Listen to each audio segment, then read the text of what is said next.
Welcome to paramedical institute of Harish hospital. आज का हमारा टॉपिक है in MRI that is the magnetization vector. Magnetization vector, this magnetization vector has three components. It has three components.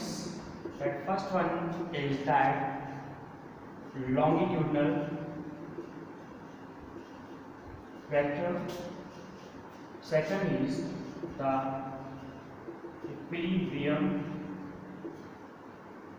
vector, and third is transverse vector. These are denoted, longitudinal vector is denoted like m z, ठीक है ना, that this equilibrium vector and the transverse vector, that equilibrium has MO and this MX Y. This has an indicate, इसे हम indicate करते हैं that longitudinal vector MZ, equilibrium vector MO and transverse vector MXY. This magnetization vector has three components: longitudinal, equilibrium vectors and a transverse vector. First of all, what is the longitudinal vector? Suppose this has a plan of a body organ and which has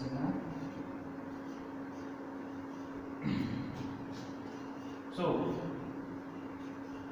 this body organ has this is the आपका longitudinal यानी कि आपका m z vector, this one is this, ठीक है, this one is x and y यानी कि this is the m x y, ठीक है ना।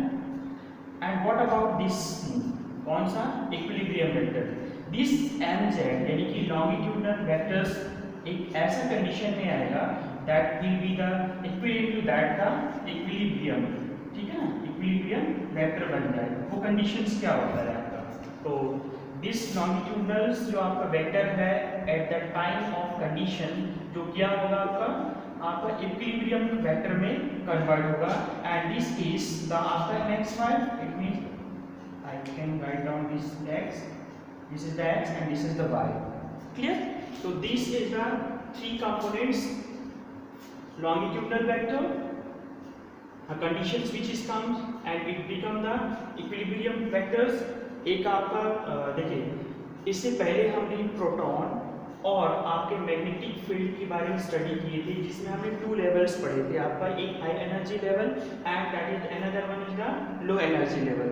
जब आपका स्ट्रॉन्ग मैग्नेटिक फील्ड में बॉडी प्लेस करते हैं, बॉडी प्लेस करने के बाद जब आपका क्या होता है, the majority of low level आपका एनर्जी था, that will be the more, और उस कंडीशन में आपका क्या होगा, the excitement of the protons that will be the more, और वही कंडीशन होता है जो आपका transverse magnetization will be the 0, और आपका हायर एनर्जी कौन सा कंडीशन, आपका स्ट्रॉन्ग मैग्नेटिक फील्ड के ही पैरेलल कंडीशन में, तो उसमें आपका longitudinal vectors that will come to the equilibrium vectors, ठीक है ना। तो ये समतुल्य क्या वेक्टर्स कह सकते हैं इसके, longitudinal vector। तो it has a 3 components, longitudinal, equilibrium and transverse vector। what is the आपका क्या है, first one that is the longitudinal vector। what is this, this longitudinal vector is a component, this longitudinal vector is a component the magnetic moment parallel to the applied magnetic field। देखिए, we are applying, this is the vector of क्या है आपका, this is longitudinal vector, हम singly इसके बारे में पढ़ रहे हैं। we have applied क्या, स्ट्रॉन्ग मैग्नेटिक फील्ड, क्या हमने अप्लाई किया, स्ट्रॉन्ग मैग्नेटिक फील्ड हमने अप्लाई किया। तो दिस मैग्नेटिक फील्ड जो हमने अप्लाई किया है, it will be the parallel, किसके पैरेलल होगा, आपका मैग्नेटिक, स्ट्रॉन्ग मैग्नेटिक फील्ड के आपका क्या होगा, पैरेलल होगा। तो इट मींस दैट कि जो एक तरीके से हम कह सकते हैं कि magnetic moment that is the parallel to the applied magnetic field, यानी कि MO, this is the clear? तो this is the parallel to the applied magnetic field mz and this is parallel of applied magnetic field यानी कि it's clear, ठीक है। This is about the longitudinal vectors. Now what is the transverse vector? Transverse vector क्या है आपका? This transverse vector, this is the transverse vector and this x y is the transverse vector. देखिए इसमें क्या होगा कि वी हैव अप्लाइड, है ना, क्या स्ट्रॉन्ग मैग्नेटिक फील्ड हमने अप्लाई किया। This is the PO that was the parallel, parallel क्या था आपका? Longitudinal vector. If this component has a perpendicular, क्या है इसकी, जो हमने अप्लाइड मैग्नेटिक फील्ड है, transverse vector component is a applied magnetic field की क्या होगा? परपेंडिकुलर होगा and this is called transverse vector. This is the perpendicular, किसके परपेंडिकुलर होगा? This applied magnetic field, this is called transverse vector. Clear? तो we have studied about the longitudinal, longitudinal has a parallel to the PO यानी कि magnetic field applied के, and this आपका क्या? Transverse is the, transverse is the applied magnetic field के क्या होगा? Perpendicular. Clear? And what is the second one? हमने दो तो समझ गए कि लॉन्गिट्यूडिनल क्या है और ट्रांसवर्स क्या है। Here is second one, this one, equilibrium vector क्या है? इक्विलिब्रियम वेक्टर एक कंडीशन है। Equilibrium vector is a condition in which mz यानी कि longitudinal magnetization that is the maximum and the transverse जो आपका वेक्टर है that is 0। तो that condition mz can be called as a क्या होगा आपका? Equilibrium vector. कंडीशंस क्या था? कंडीशन क्या है? This mz is a maximum, क्या होगा आपका? The condition in which the mz longitudinal is a maximum and the transverse यानी कि mxy क्या होगा? बिल्कुल जीरो हो जाएगा। क्या होगा इसमें? लॉन्गिट्यूड वेक्टर कैसा हो जाएगा? बिल्कुल जीरो। तो उस कंडीशन में this mz can be called as a MO, it means equilibrium conditions, and this is equal to that। तो mz is equal to the MO। तो कंडीशन क्या था? This will be the maximum vector p का है और इसका आपका जो ट्रांसवर्स है that is the nil, zero. तो this condition is called equilibrium vector. Conditions, this is the condition maximum of longitudinal and the zero of transverse vector. Clear? अब देखिए कंडीशंस क्यों आपका मैक्सिमम हुआ और इसके बाद में आपका जो इक्विलिब्रियम लेवल है वो इक्विवेलेंट हो गया आपके, है ना, इक्वल हो गया किसके? लॉन्गिट्यूडिनल से। तो condition is that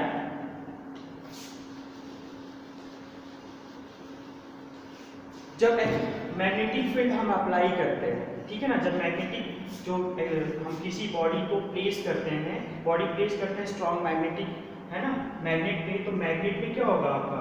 that affected the magnet है वो किसको इफेक्ट करेगा? That body, the hydrogen atom है बॉडी में, उस हाइड्रोजन एटम की जो न्यूक्लियस है, न्यूक्लियस है से प्रोटॉन, और प्रोटॉन में क्या होगा आपका? एक्साइटेड स्पिनिंग होगा। स्पिन होने के बाद में दैट प्रोटॉन एंड न्यूट्रॉन्स क्या होगा आपका? That proton, this protons and neutrons क्या किया था हमने आपको, है ना, ट्रांसमिट किया था किसको? सब न्यूक्लियर विजन आपका एटम को। तो इसमें आपका किसको मैग्नेटाइजेशन दिया था? न्यूट्रॉन्स को। तो दोनों का अपोजिट मैग्नेटाइजेशन होने की वजह से इसका जो रिजल्ट होगा that will B zero. But अगर ये सिंगल है, अनपेयर्ड कंडीशन था, तो उस पर अनपेयर्ड कंडीशन में क्या होगा? It will provide the magnetization होगा यहाँ पर, ठीक है, it will be the precision होगा, स्पिनिंग होगी यहाँ पर, क्या होगा? स्पिन होगा। एंड दिस मैग्नेटिक आपका क्या होगा?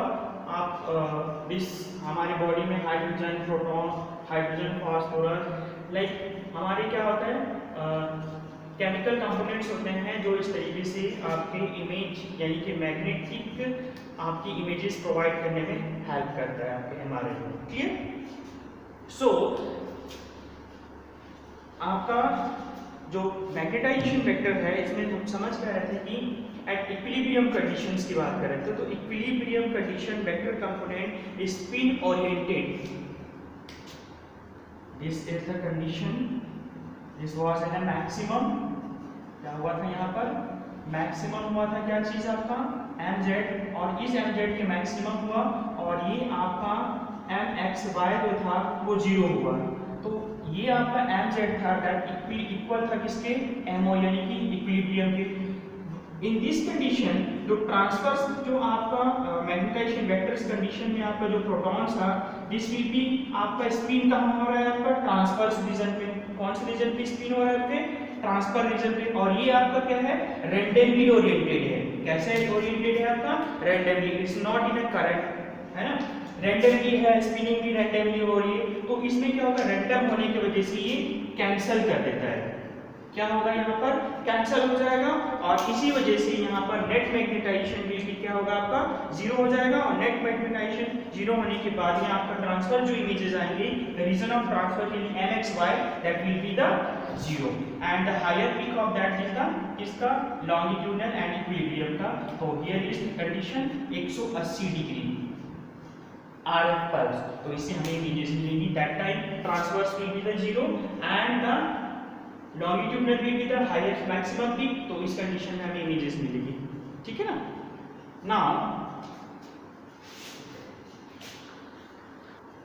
Now about the precision. Precision मतलब होता है अग्रगमन। इसमें प्रेसिशन में क्या होता है? देखिए, बॉडी को हमने कहाँ प्लेस किया था? This strong magnetic field, this is the strong magnetic field में हमने क्या किया? बॉडी प्लेस किया। ठीक है? दिस बॉडी हैज एन क्या था आपका? हाइड्रोजन, सॉरी H2O था। H2 has an hydrogen, hydrogen has an atom और एटम हैज अ न्यूक्लियस। क्या था? Nucleus. Nucleus has a proton and neutron. क्या था? प्रोटॉन और न्यूट्रॉन। तो इसमें क्या होगा? ये जो हमारा न्यूक्लियस है, मैं बड़ा बना रहा हूँ, ठीक है ना?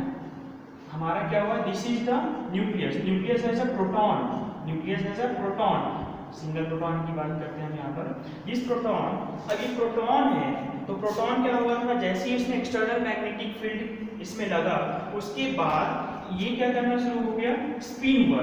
क्या हुआ? इसमें स्पिन हुआ। जो पेयर था, ठीक है ना, जो पेयर था आपका प्रोटॉन और न्यूट्रॉन एक ही न्यूक्लियस में, तो वो सेम होने की वजह से आपका इवन होने की वजह से वो कैंसिल कर दिया था अपना नेट मैग्नेटाइजेशन और द 0। और आपका जो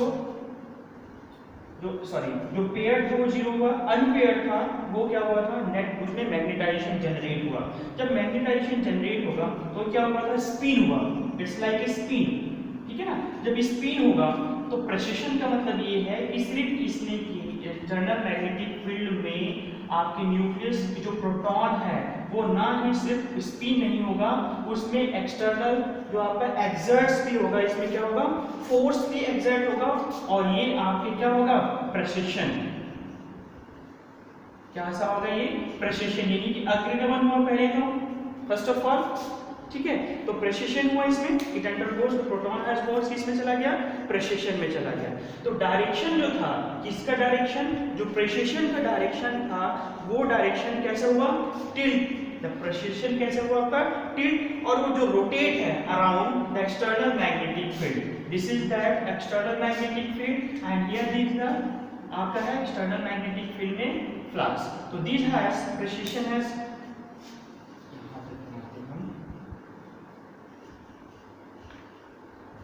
ठीक है, प्रेसिशन हुआ यहाँ पर। ठीक है? टिल्ट हो गया, पहले प्रेसिशन हुआ एंड देन टिल्ट हुआ। टिल्ट होने के बाद में अराउंड रोटेट करना स्टार्ट हुआ around the external magnetic field के, around the external magnetic field. The precession जो है, this precession occurs, this precession जो आपका प्रेसिशन हो रहा है, अग्रगमन हुआ, टिल्ट हुआ, रोटेट होने लग गया, क्या चीज आपका? प्रोटॉन। जो ये प्रोटॉन अब यहाँ स्पिन हुआ, रोटेट हो रहा है, ठीक है ना, तो उसमें क्या हुआ, एक angular frequency, it occurs at N angular frequency. Angular frequency मतलब, एंगुलर मतलब क्या होता है, एक आपका कोणीय, दिस इज द एंगल बना है, यहाँ पर कोण बन रहा है आपका, दिस इज, ठीक है ना, तो इसमें क्या हुआ, एंगुलर फ्रीक्वेंसी, क्लियर। अब इसमें एंगुलर जो फ्रीक्वेंसी होगा,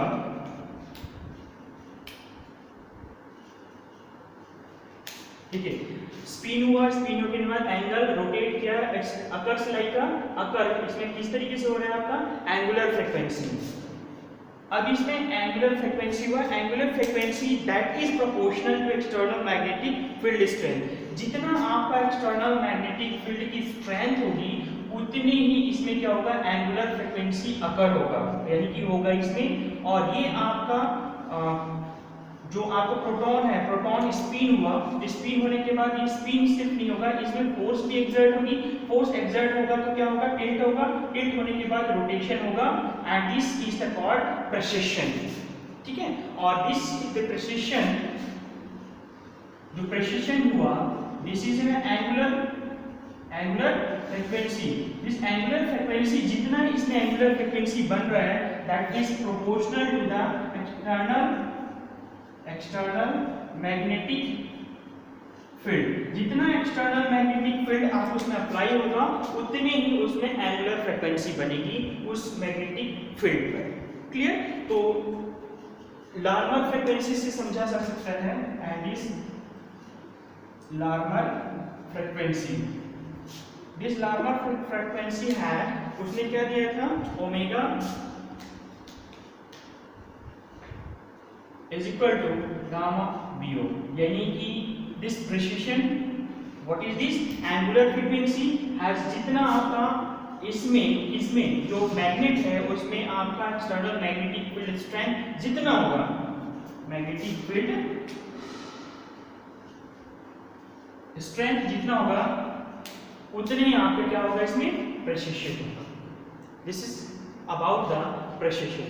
तो प्रेसिशन मतलब क्या होता है, प्रेसिशन मतलब अग्रगमन। अग्रगमन किसका हुआ, तो हमने बॉडी को प्लेस किया, किसमें प्लेस किए थे, स्ट्रॉन्ग मैग्नेट पे। स्ट्रॉन्ग मैग्नेट पे जैसे प्लेस किया तो हमारा जो हाइड्रोजन मॉलिक्यूल हमारे बॉडी में था, उस हाइड्रोजन एटम्स में जो न्यूक्लियस एज प्रोटॉन, तो वो प्रोटॉन जो है उसमें जब एक्सटर्नल मैग्नेटिक फील्ड इफेक्टिव हुआ तो वो स्पिन करने लगा।